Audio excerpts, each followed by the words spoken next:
सतपुड़ा के घने जंगल में रानू चिड़िया का घोंसला था। रानू अपने पति के साथ वहाँ रहा करती थी। दोनों जंगल में दूर दूर तक दाना चुगने चले जाया करते थे। कभी कभी कुछ अलग वस्तु मिल जाया करती थी तो दोनों एक दूसरे के लिए लाया करते थे। एक दिन दोनों गांव की तरफ चले गए। चिड़ी को धान के खेत से धान की बालियां मिल गईं। वह उसे घोंसले में लेके आई। चिड़ा गांव के ऊपर से उड़ रहा था। उसने देखा किसान की पत्नी धूप में चने की दाल सूखने के लिए डाल रही थी तो कुछ दालें जमीन पर गिर गईं, जिसे चिड़ा ने इकट्ठा कर लिया और अपने घोंसले में लौट आया। चिड़ी धान की बालियां लेके आई। आज दोनों बड़े खुश थे क्योंकि उन्हें दाल और चावल मिल गया था। दोनों ने तय किया कि आज खिचड़ी पकाएंगे। दोनों ने मिलकर के स्वादिष्ट खिचड़ी बनाया। खिचड़ी जब बन गई तो चिड़ी ने कहा कि मैं नदी से ज़रा नहा के आती हूँ और फिर दोनों मिल कर के इस स्वादिष्ट खिचड़ी का स्वाद चखेंगे। यह कह कर के चिड़ी नदी की तरफ नहाने के लिए चल दी।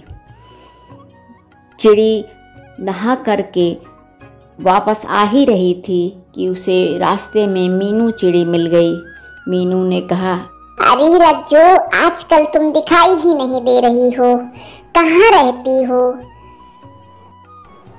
क्या कहूँ मीनू, सुबह से शाम तक फुर्सत ही नहीं मिलती है कि किसी के पास जाकर थोड़ी देर बैठूं, उनका हाल चाल पूछूं। दाना चुगने कभी काले पहाड़ के पार चली जाती हूँ, कभी गांव की तरफ निकल जाती हूँ। लौटते लौटते देर हो जाती है। फिर घर आकर के ढेर सारा काम भी तो रहता है। और बताओ, तुम्हारे बच्चे ठीक ठाक हैं ना? हाँ रज्जू, सब खुश हैं, सब ठीक हैं। बात करते करते चिड़ी को काफी देर हो गई। इधर घोंसले में भूखा चिड़ा परेशान हो रहा था। चिड़े को जोर से भूख लगी थी। कभी चिड़ा खिचड़ी की तरफ देखता, कभी जंगल के रास्ते की तरफ देख रहा था। उसने सोचा जब तक चिड़ी नहीं आती है तब तक मैं थोड़ी खिचड़ी चख लेता हूँ, और वह खिचड़ी चखने लगा।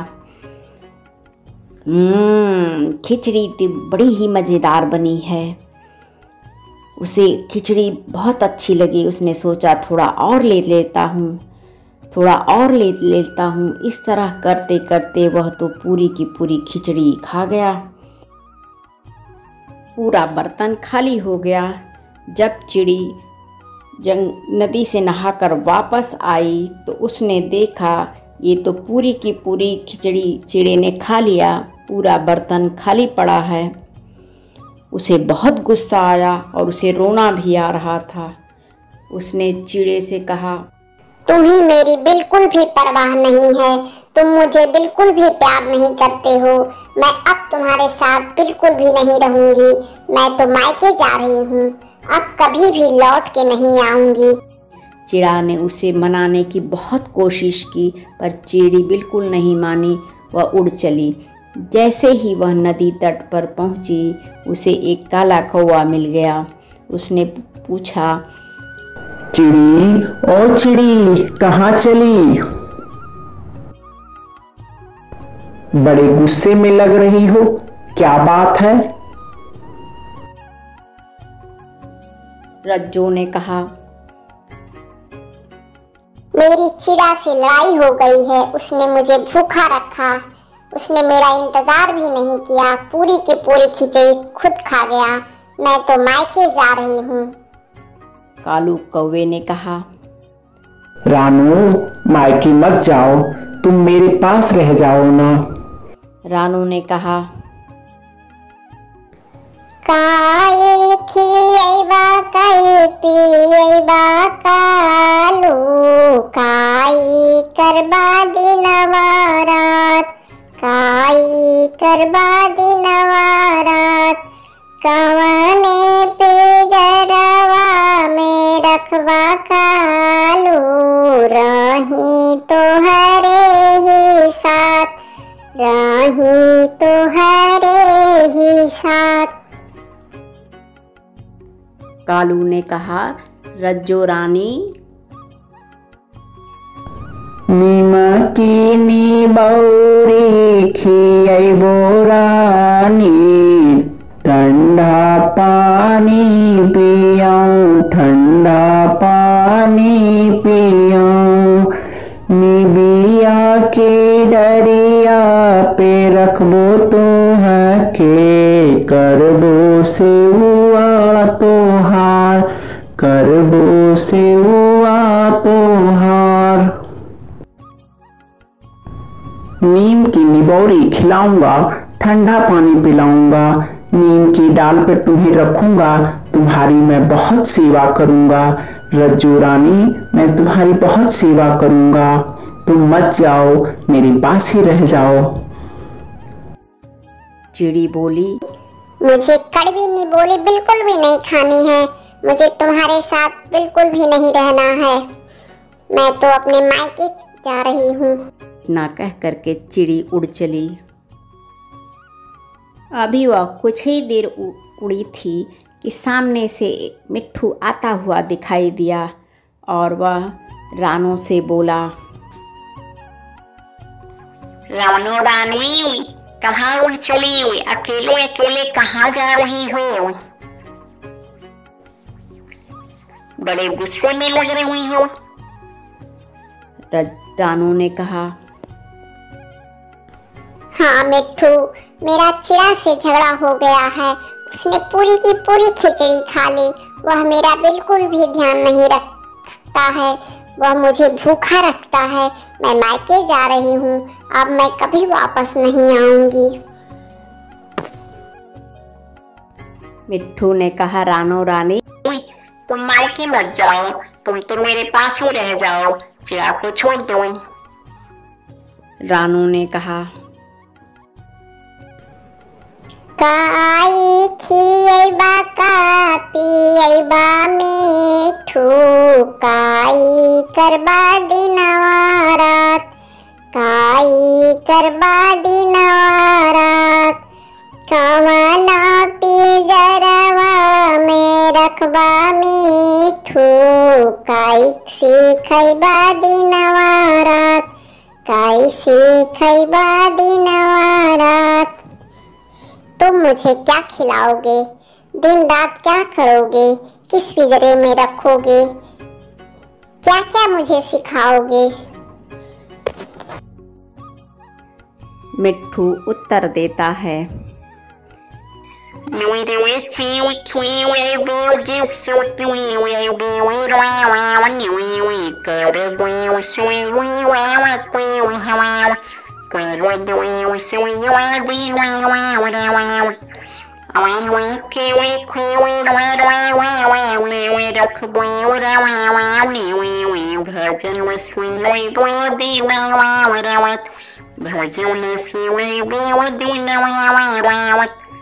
मैं तुम्हें तीखी मिर्ची खिलाऊंगा, जूस पिलाऊंगा, तुम्हारी दिन रात सेवा करूंगा, आम के खोड़र में रखूंगा,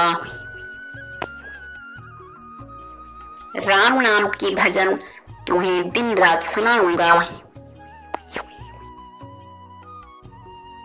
चिड़ी बोली, मुझे मिर्ची तो बिल्कुल भी नहीं खाना है, मुझे राम का भजन भी नहीं सुनना है, बड़ा आया मिर्ची खिलाने वाला।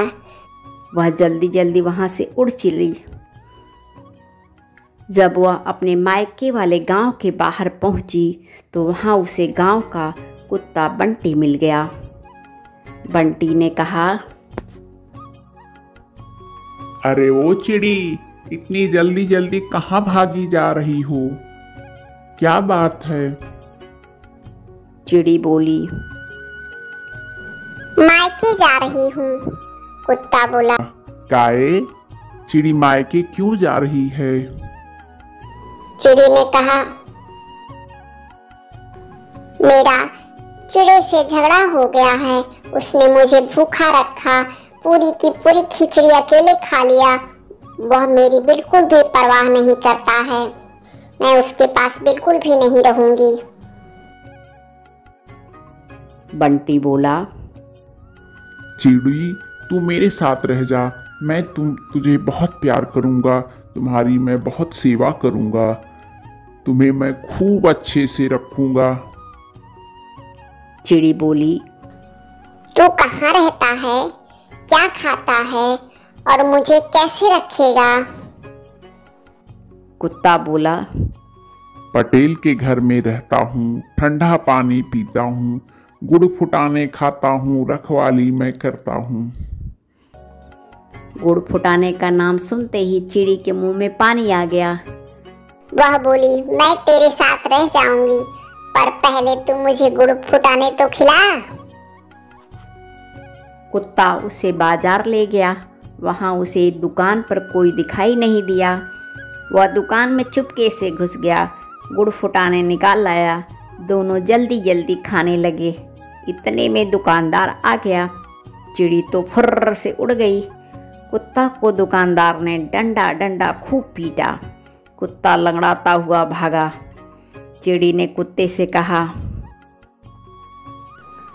नीम की निबौरी खाने वाले कौवे को छोड़ा, मिर्ची खाने वाला मिट्ठू को छोड़ा। भले मिले तुम बंटी कुत्ते, खूब खिलाए तुमने गुड़ फुटाने। पेड़ पर बैठी बैठी चिड़ी सोचने लगी, इन सब से तो अच्छा मेरा चिड़ा ही है, जो कभी कभी दाल चावल फल फूल खिलाता है। और वह वापस अपने घोंसले की तरफ लौट चली। तो देखा है आपने, हमें अपनी वस्तु की कीमत तब समझ में आती है जब हम उससे दूर होते हैं या वह हमारे पास नहीं होती है। अतः हमें अपनों की और अपनी वस्तुओं की कदर करनी चाहिए। यदि हमारी कहानी आपको पसंद आए तो आप हमारे चैनल को लाइक शेयर सब्सक्राइब ज़रूर कीजिए। धन्यवाद।